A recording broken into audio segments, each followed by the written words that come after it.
Good morning friends, मेरा नाम राहुल कुमार और आप लोगों को आरके स्पेशल क्लासेस में स्वागत करता हूं। जैसा कि हम जानते हैं कि इस लॉकडाउन की वजह से हमारी जो पढ़ाई है काफ़ी डिस्टर्बेंस हुई है, तो इसी को कारण हम 10वीं क्लास का कुछ सिलेबस में से मैथ सब्जेक्ट का जो चैप्टर लेकर आया हूं, उस चैप्टर का नाम है समांतर श्रेणी, जिसे हम एपी कहते हैं।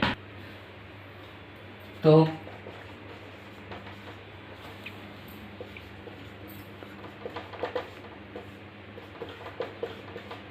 समांतर श्रेणी का आज हम बेसिक पढ़ेंगे, उसके बाद हम अगले दिन आप लोग को चैप्टर चालू करेंगे। तो समांतर श्रेणी के बेसिक में हम क्या जानेंगे? सबसे पहले हम ये जानेंगे कि समांतर श्रेणी है क्या, या फिर समांतर किसे कहते हैं, वो श्रेणी ये है क्या। ये काफ़ी इंपॉर्टेंट है, जानना जरूरी है। जैसा कि बहुत से लोग बच्चे सिर्फ बनाने और सोल्व करने के लिए जानते हैं, लेकिन समांतर श्रेणी के बारे में उनको पता नहीं होती है। तो आज मैं बेसिक में ये सब लेकर आया हूँ। तो श्रेणी को मैंने बताने जा रहा हूँ कि श्रेणी है क्या, समांतर है क्या। तो देखिए, समांतर जो है वो दो शब्दों से मिलकर बनी है। और वो दो शब्द कौन है? तो देखिए, वो दो शब्द हैं, पहला समान और दूसरा अंतर। ये दो शब्दों से मिलकर समांतर बनी है। और जो श्रेणी है, जो श्रेणी को क्या कहते हैं? श्रेणी उसे कहते हैं जो एक के पीछे एक आते जाए, उसे हम श्रेणी कहते हैं। श्रेणी, फिर से बोल रहा हूं, श्रेणी वो है जो एक के पीछे एक आता जाए। जैसा कि मैंने बता रहा हूं कि समांतर श्रेणी में, जैसा कि मैं यहाँ पे लिख रहा हूं, जैसे में देखिएगा, जैसा कि यहाँ पे 2, 4, 6, 8, 10, जैसा कि मैंने श्रेणी लिखा, तो हम ये जानेंगे कि ये श्रेणी क्या है, वो श्रेणी है कि नहीं है, वो कैसे हम जानेंगे। तो ये पहचानने के लिए, इस श्रेणी को पहचानने के लिए मेरे पास है जो हम इस तरह से पहचान सकते हैं। जब ये दोनों के बीच का जो डिफरेंस है, यानी जो अंतर है, अगर वो समान आ जाए, जैसा कि 2 है या 4 है, इसके बीच में अंतर, ये 4 और 6 इसके बीच में अंतर, ये V2 ये V2, अगर जिस श्रेणी का जो अंतर है वो समान दिख जाए, वो क्या कहलाएगा? समांतर श्रेणी कहलाएगा। क्या कहलाएगा? समांतर श्रेणी कहलाएगा। ठीक है, समझे? और भी जैसा कि प्राकृतिक संख्या की बात कर रहे हैं, तो प्राकृतिक संख्या जो है, प्राकृतिक श्रेणी, तो आप लोग को पता होगा कि प्राकृतिक संख्या किसे कहते हैं। तो जैसा कि प्राकृतिक संख्या 1 से स्टार्ट होती है, तो 1 2 3 4 5 6, ये आगे तक इस तरह जाते रहेगी, यानी एक के पीछे एक वो आते रहेगी, यानी वो श्रेणी कहलाएगी। और आप लोग को मैंने बताया था कि श्रेणी, जो समांतर श्रेणी है, वो कैसे जानेंगे। तो दोनों के बीच में ये भी देखिए 1 है, इसके बीच में भी 1 है, इसके बीच में भी 1 है, इसके बीच में भी 1 है, इसके बीच में 1 है, यानी सबके बीच का अंतर जो दिख रही है वो हमारा क्या दिख रहा है? 1 दिख रहा है। ठीक है, तो हम कह सकते हैं कि हमारा समांतर श्रेणी में है। ये जो प्राकृतिक श्रेणी है वो हमारा समांतर श्रेणी में भी आएगा। ठीक है, आप लोग समझ गए? तो प्राकृतिक संख्या श्रेणी जो है मैंने आपको बताया। ठीक है, फिर अब मैं ये जानूंगा कि जैसा पहाड़ा, ये पहाड़ा श्रेणी, ठीक है, तो जो पहाड़ा श्रेणी है वो भी किस में आएगी? समांतर श्रेणी में। जैसा कि देखिए 2 4 6 8 10, इस तरह का ये भी एक श्रेणी है। अब श्रेणी तभी कहलाएगी जब दोनों का जो बीच का जो डिफरेंस है वो क्या आना चाहिए? समान आना चाहिए, तभी वो क्या कहलाएगी?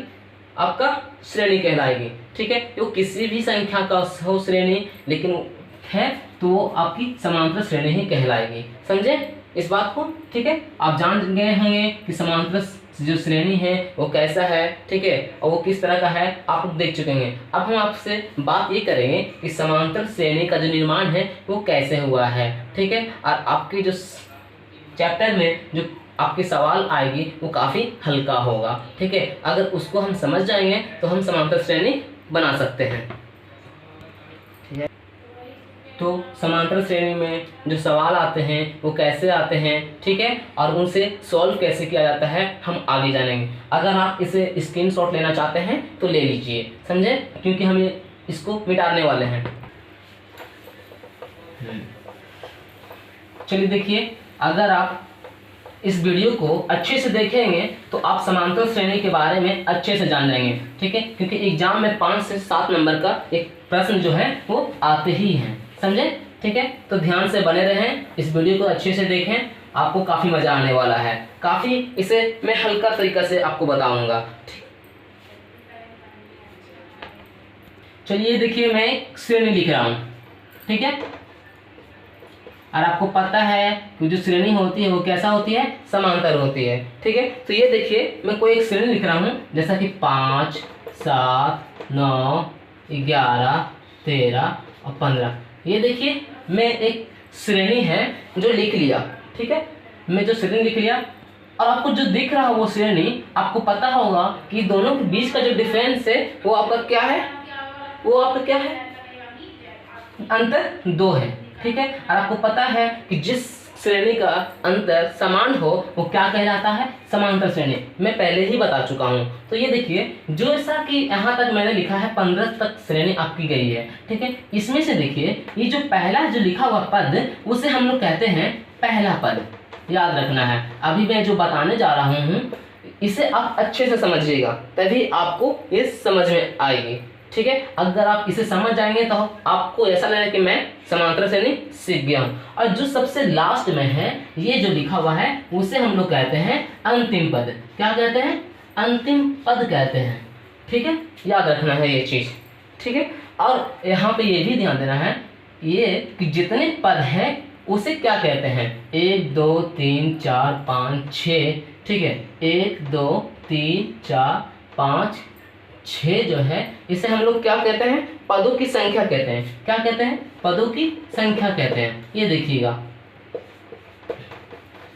पदों की संख्या कहते हैं, ठीक है। जो इतने भी पद हैं वो कौन करने पर 1 2 3 4 5 6 हैं, इसे हम लोग पदों की संख्या कहते हैं, जिसे हम लोग n से डिनोट करते हैं, ठीक है। तो यहाँ पे पदों की संख्या कितनी हो गई है, आपको पता है 6 हो गई है। कितनी हो गई है, 6 हो गई है। और जो पहला पद है, यानी ये देखिए, ये जो पहला पद है इसे हम लोग a से सूचित करते हैं, ठीक है। और जो आपका ये जो अंतिम पद है, ये जो लिखा हुआ है, ठीक है, ये जो आपका लिखा हुआ है अंतिम पद, इसे हम लोग tn से सूचित करते हैं, याद रखिएगा। तो देखिए, फिर से आपको मैं बता रहा हूँ, जो यहाँ पे इस जो श्रेणी जो होती है, और उस श्रेणी में से जो पहला होती है, पहला पद होती है, उसे हम लोग a से डिनोट करते हैं, ठीक है। और जो सबसे लास्ट में यानी अंतिम में होती है, उसे हम लोग क्या कहते हैं, n से सूचित करते हैं। क्या, सॉरी, किससे सूचित करते हैं, tn से सूचित करते हैं, याद रखना है। किससे सूचित करते हैं, tn से सूचित करते हैं। और पदों की संख्या मैंने बताया आपको, क्या बताया, पदों की संख्या 1 2 3 4 5 6 है, वो पदों की संख्या आपका क्या है, 6 है। अब पदों की संख्या को n से हम लोग डिनोट करते हैं। तो यहाँ पे लिख देते हैं हम लोग, पहला पद जो आपका है a। तो आपको पता होगा जो a है, तो आपका a जो है वो कितना है, 5 है। क्या इतना है, 5 है। और उसके बाद जो अंतिम पद है, क्या है, अंतिम पद है, जिसको हम लोग tn से डिनोट करते हैं, वो कितना है, आपको पता होगा कि अंतिम पद को मैंने बताया था, ठीक है, tn से। और आपको दिख रहा कि श्रेणी में सबसे अंतिम में क्या है, 15 है। यहाँ तक कि आपको कोई दिक्कत तो नहीं होगी। अच्छे से इसी को हम अगर हम समझ जाते हैं तो हमारे समांतर श्रेणी का जो सवाल है सॉल्व करने में कुछ भी आपको दिक्कत नहीं होगी। चीज बात और एक चीज ये है, जो ये पद है उसे हम लोग कैसे करेंगे, तो पदों को हम लोग ये कह सकते हैं t1, ठीक है, t2, t3, t4, ठीक है, 5, ठीक है, और यहाँ पे t6, ठीक है। ये हम लोग पदों को t से भी कह सकते हैं। अगर आप ये हमसे पूछिएगा कि जो पदों को जो बताया है आपने a लिखा है, तो आप अगर a भी लिखते हैं तो कोई फर्क नहीं पड़ता है, आप a भी लिख सकते हैं, ठीक है, t भी लिख सकते हैं, इससे कोई दिक्कत नहीं है, ठीक है। तो a1 a2 a3 a4 a5 a6 भी लिख सकते हैं, या फिर t1 t2 t3 भी लिख सकते हैं। अब पद को t से भी, पद को जो लिखा हुआ है आप t से भी और किससे, a से भी आप डिनोट कर सकते हैं, इससे कोई आपको तकलीफ नहीं होगी। ये चीज हो गया, आपको पहला पद समझ में आ गया, अंतिम पद समझ में आ गया, पदों की संख्या समझ में आ गया, इतना जान गए हैं। और इसके बाद एक चीज और होती है, और वो है आपका, यहाँ पे मैं लिख रहा हूँ, ठीक है, यह वो है सार्व अंतर। क्या है, सार्व अंतर है, इसे जानेंगे। और सार्व अंतर को हम लोग d से डिनोट करते हैं। किससे डिनोट करते हैं, d से डिनोट करते हैं। ये जो मैंने लिखा सार्वंतर यानी डी, यानी डी का मतलब डिफरेंस, ये दोनों के बीच में जो डिफरेंस है वो जो 2 है वही आपका क्या है, डी है। वो क्या है, डी है, यानी सार्व अंतर। अगर आप हमसे ये पूछें या फिर आपसे कोई ये पूछे कि डी को हम कैसे निकालेंगे, तो डी को निकालने का सबसे आसान तरीका है, जो आपका श्रेणी है वो श्रेणी में से ही डी निकलती है। तो श्रेणी में से कैसे, T2 को हम T1 क्या कर देंगे, सब्ट्रैक्ट कर देंगे, यानी T2 को T1 क्या कर देंगे, सब्ट्रैक्ट कर देंगे, तो हमारा क्या आ जाएगा, डिफरेंस आ जाएगा। क्या आ जाएगा, डिफरेंस, यानी डी। अब कैसे डी निकालेंगे, यहाँ पे देखिएगा T2 हमारा कितना है, 7 है, तो 7 लिखा।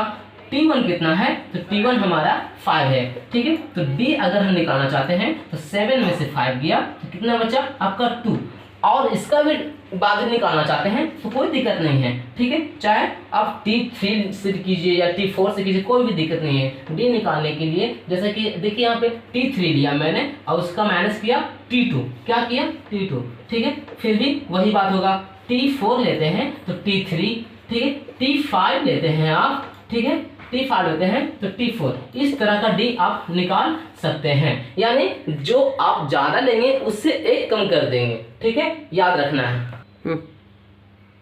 हाँ, एक चीज और आपको ध्यान देना है, जो यहाँ पे D हम जो निकाल रहे हैं वो हमेशा याद रखना है, ठीक है, कि जो T2 है, ठीक है, यानी कम में से आपको ज्यादा में से कम घटाना है, यानी T2 को T1 से सेपरेट करना है। ये ऐसा मत कीजिएगा कि T1 को T2 से, नहीं, ऐसा कभी मत कीजिएगा, नहीं तो आपका गलती हो सकता है, ठीक है। हमेशा याद रखना है, जो पद है, जो श्रेणी का जो पद दिया हुआ रहेगा आपका, वो हमेशा, ठीक है, ज्यादा को कम करना है, ठीक है। यानी हम T2 को T1 घटा सकते हैं या फिर T3 को T2 घटा सकते हैं। अब T1 को T2 नहीं घटा सकते हैं, ये आपका फिर गलत हो जाएगा।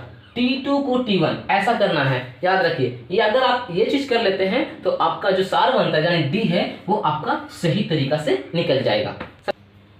तो हाँ, यहाँ तक आप लोगों को समझ में आ गई होगी, ठीक है।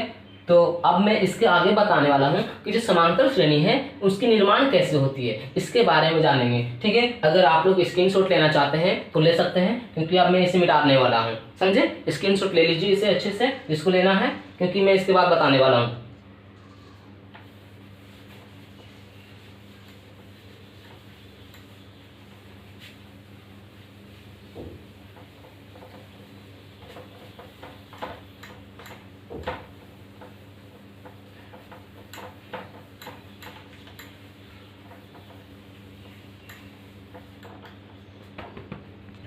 चलिए, समांतर श्रेणी का निर्माण, ठीक है, याद रखिएगा।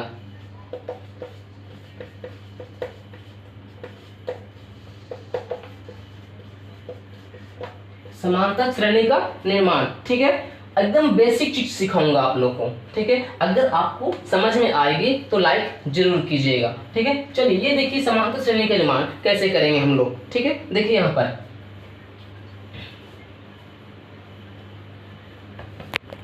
देखिए कुछ श्रेणी हम लिख लेते हैं, जैसा कि 5, 7, 9, 11, 13, 15, और हमें समांतर श्रेणी का निर्माण करना है, ठीक है। हमें श्रेणी का निर्माण करना है। और श्रेणी का निर्माण तभी हो सकती है जब आपका पहला पद, ठीक है, पहला पद और आपका सार्व अंतर मालूम हो, तभी आप समांतर श्रेणी का निर्माण कर सकते हैं। और वो कैसे पता होगी, आपको इसी श्रेणी से होगी, ठीक है। तो आपको मैंने बताया है कि पहला पद को हम लोग ए से डिनोट करते हैं और सार्व अंतर को डी से करते हैं, ठीक है। तो आपको इसमें पता होगा कि पहला पद कौन है, तो पहला पद आपका क्या है, 5 है, ठीक है। सार्व अंतर डी आपको निकालने के लिए कहा था, ठीक है, कैसे बताया था आपको पता होगा, ठीक है। आपको क्या करना है, T2 को यानी A2 को A1 से सेपरेट कर सकते हैं, या फिर T2 को किससे, T1 से। तो देखिए यहाँ पे T1 और T2, ठीक है। तो आप इससे क्या कीजिएगा, अंतर कीजिएगा,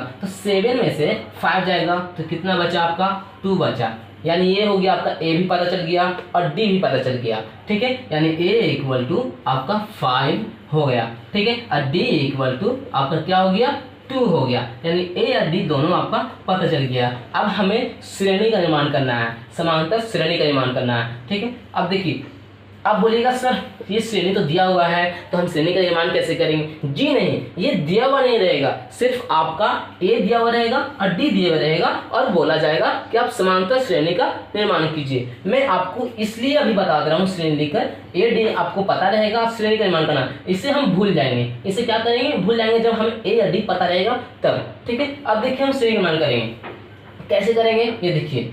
यहाँ पर प्रथम पद, पहला पद आपको पता है 5।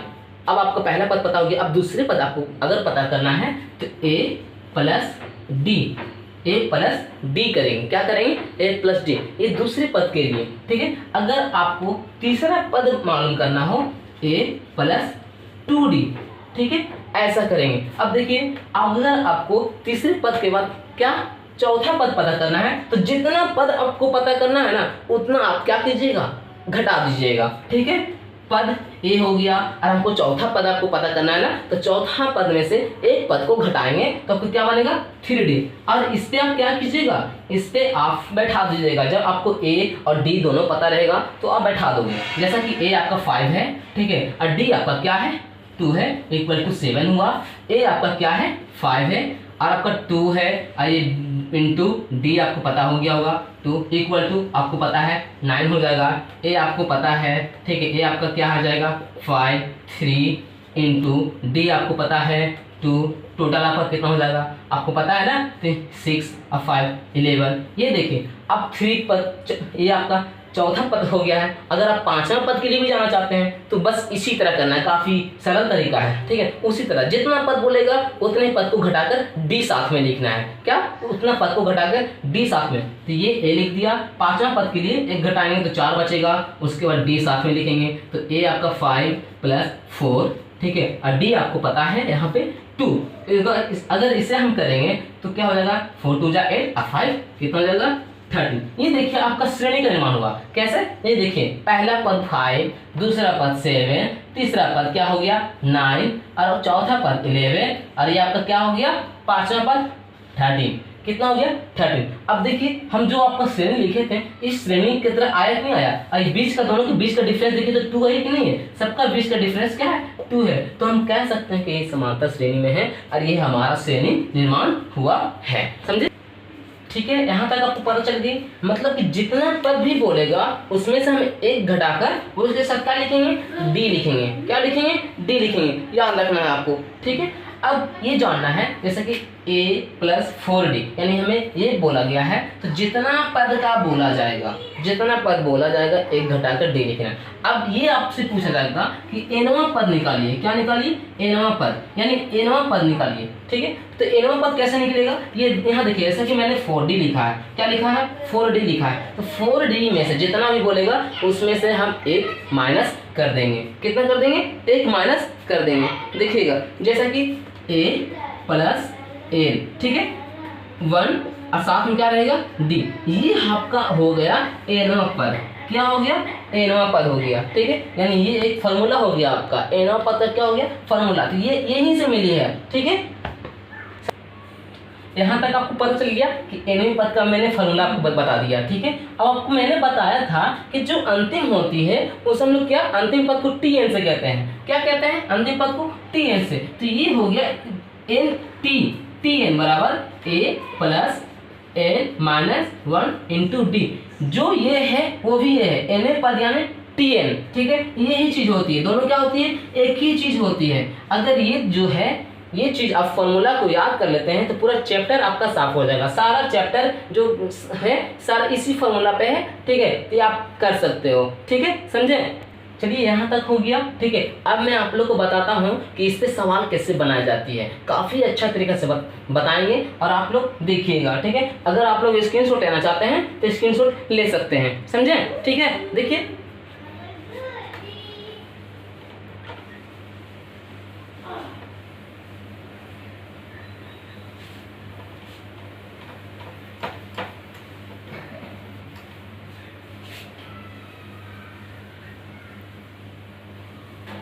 दो तीन सवाल मैं अपने मन से करा देता हूं और उसके बाद ठीक है ये थ्योरी आपकी समाप्त हो जाएगी और उसके बाद मैं आपका क्या करूंगा? चैप्टर चालू कर दूंगा। ठीक है,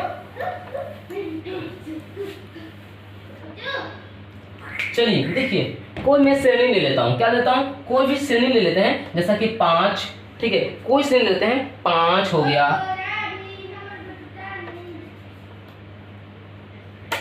5 और जैसे देखिए मैं लिख लेता हूँ 5, 8, 11, ठीक है, ये 14, ठीक है। इस तरह के हम कुछ श्रेणी ले लेते हैं, क्या ले लेते हैं, कुछ श्रेणी ले लेते हैं, ठीक है। और इस श्रेणी में इस तरह का आगे क्या हो जा रही है, बढ़ती चली जा रही है। और आपसे ये सवाल पूछा जाएगा कि इसमें जो है वो 20वां पद बताइए, कितना बताइए, 20वां पद, ठीक है, कि 20वां पद क्या होगा। काफी सरल प्रश्न है, काफी हल्का प्रश्न है, ठीक है। तो आप लोग निकाल सकते हैं, जैसा कि मैंने बताया था कि पहला पद, दूसरा पद, तीसरा पद, चौथा पद, पांचवा पद, इसी तरह का आपका बढ़ता जाएगा, 20वां पद तक बढ़ता जाएगा, ठीक है। तो इसे हम निकालने के लिए, ठीक है, कैसे करेंगे देखिए। अगर आप बोलेगा कि 20वां पद तक हम क्या लिखेंगे सर, ठीक है, तो जी नहीं, 20वां पद तक आपको लिखने की जरूरत नहीं होगी, ठीक है। आप इसी तरह आप कर सकते हो जैसे मैंने इसके पहले बताया, ठीक है। तो 20वां पद यानी जो 20वां पद यानी वहाँ जिसे हम लोग एन कहते हैं, और या फिर टीएन भी कह सकते हैं, ठीक है। तो इसके हम फॉर्मूला से ही बना सकते हैं, जो अभी मैंने लिखा एन वाला और टी वाला, उसे भी। तो देखिए, तो T N equal to A plus N, ठीक है, 1 माइनस इंटू डी। इसी फॉर्मूला पे हम इसे सोल्व कर सकते हैं, इसी फॉर्मूला से सोल्व कर सकते हैं। जैसे कि देखिए, आपको इसमें लिखा है प्रथम पद, अब इसमें ए दिया हुआ है, डी दिया हुआ है, ठीक है। तो हम कैसे निकालेंगे, ए दिया हुआ है और डी दिया हुआ है, तो हम कैसे निकालेंगे। अब यहाँ देखिए, ठीक है, तो ए आपको पता है कि ए आपका क्या है 5। अब डी निकालना है, तो आपको पहले बताया था कि जो डी निकालना है वो दूसरे पद में से पहले पद को क्या करना है, घटा लेना है, दूसरे पद में से पहले पद को घटा लेना है। तो आपका दूसरा पद क्या है 8 है, अब उसका पहला पद क्या है 5 है, तो डी इक्वल टू क्या हो गया 3। अब इसी पे ए निकल गया, डी निकल गया, ए निकल गया, डी निकल गया, तो आप इस पे कर सकते हो। तो जैसे कर रहे हैं टी एन इक्वल टू, हमें टी एन निकालना है, यानी ठीक है 20वां पद निकालना है। तो देखिए ए की जगह क्या बैठा देंगे 5 प्लस, और जो एन दिया हुआ है तो आपको मैंने बताया एन यानी 20वां, क्या बताया एन यानी 20वां बताया है, ठीक है। तो 20 माइनस 1 तो 1, और डी आपका क्या है 3 है, इंटू में 3, तो टी, ठीक है, टी। अब यहाँ पे सोल्व कीजिए, ठीक है, ये आपका हो गया 20 में से 1 गया 19 इंटू 3, ठीक है, 20 इंटू 3, और T N equal to 5 plus, और आपको पता है 19 क्या कितना होता है 57, और टी एन इक्वल टू तो गया 57 जो है, अब 5 स्क्वायर करेंगे तो 62, यानी जो हमसे पूछा गया था कि 20वां पद जो है वो यानी टी है, यानी जो टी है 20वां पद जो पूछा गया था, तो 20वां पद हमारा क्या आने वाला है 62 आने वाला है, क्या 62 आने वाला। काफी अच्छा है, ठीक है, आपको समझ गए होंगे। अब ये जानना है, अब यहाँ पे देखिए आप, अब आपसे ये सवाल पूछ देगा किसी श्रेणी का 10वां पद ज्ञात करें जो दिया रहेगा आपका a इक्वल टू, आपका दिया हुआ रहेगा क्या रहेगा, जैसे कि दिया a इक्वल टू आपका मानते हैं क्या दिया हुआ रहे 4 दिया हुआ रहे, और d इक्वल टू आपका क्या दिया हुआ रहेगा 2 दिया हुआ रहेगा, क्या दिया हुआ रहेगा डी, यानी ए आपका पता रहेगा, डी भी आपका पता रहेगा। तो आपका कितना बोला 10वां पद, अगर आपसे पूछा जाएगा कि 10वां पद निकाले तो कोई भारी थोड़ी ना है, बहुत हल्का है, अभी जस्ट मैंने बताया, ठीक है। बस इसी फॉर्मूला पे हम ऐड करेंगे, क्या करेंगे ऐड करेंगे। तो देखिए, तो टी एन यानी 10वां पद हमको निकालना है, टी एन इक्वल टू आप लोग खुद कर सकते हो, जब ए दिया हुआ है डी दिया हुआ है तो क्या 10वां पद निकालने में कोई है कुछ नहीं है, तो ए इक्वल टू 4, ठीक है, प्लस तो प्लस, और एन की जगह 10वां पद बोला है, आपको पहले पता है जब भी वहां दिखे तो एन से डिनोट करेंगे, ठीक है, याद रखिएगा। तो ए आपका हो गया 10 माइनस 1, और डी आपको पता है 2 इंटू यानी 2, और यहाँ पे देखिए जो आपका है इसी चीज का हम यहाँ सोल्व कर रहे हैं, यहाँ सोल्व कर रहे हैं, यहाँ ध्यान दीजिएगा। तो 4, ठीक है, T N equal to 4 plus 10 में से गया 9 into 2, T N equal to 4, और ये 9 दूना 18, और टी एन इक्वल टू 18 4 22, ये आपका आ गया आंसर, यानी 10वां पद। अब 10वां पद यानी जो पद दिया हुआ रहेगा वो 10वां पद यानी 10 पादमा तक लिखाना है, ठीक है, याद रखना है। तो 10वां पद हमारा क्या आएगा, 22 आएगा। आप लोग समझ गए काफ़ी अच्छे से। तो इस तरह से आपका इसी फॉर्मूला पे सारा मैथ बन जाएगी, काफ़ी अच्छी है। आप लोग समझ गए हैं तो इसे स्क्रीनशॉट कर लीजिए। ठीक है दोस्तों, तो आप लोग तो अच्छे से समझ चुके होंगे ये चीज़। ये आज समांतर श्रेणी का बेसिक था, काफ़ी अच्छे से समझ चुके होंगे। आज जो मैंने बताया बस उसी पे सारा समांतर श्रेणी आप समाप्त कर सकते हो। ठीक है, पूरा चैप्टर को आप खा सकते हो, गोल कर सकते हो। ठीक है, आप अच्छे से समझ चुके होंगे।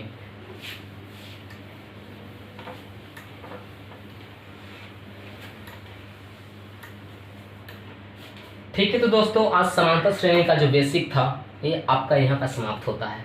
ठीक है, तो आप लोग इसे अच्छे से समझ चुके होंगे, समांतर श्रेणी का बेसिक। ठीक है, तो अगर इस बेसिक में अगर आपको कुछ डाउट होता है तो कमेंट्स कीजिए, उस कमेंट्स का हम ज़रूर रिप्लाई देंगे। ठीक है, और मैं अगले दिन इस चैप्टर का जो है समांतर श्रेणी का जो चैप्टर है अगले दिन हम चालू करेंगे। ठीक है, और अच्छे से बताएंगे आप लोग को। और इस वीडियो को अच्छे से देखिएगा और लाइक ज़रूर कीजिएगा, सब्सक्राइब कीजिएगा और शेयर कीजिएगा अगर अच्छा लगे वीडियो तो। ठीक है।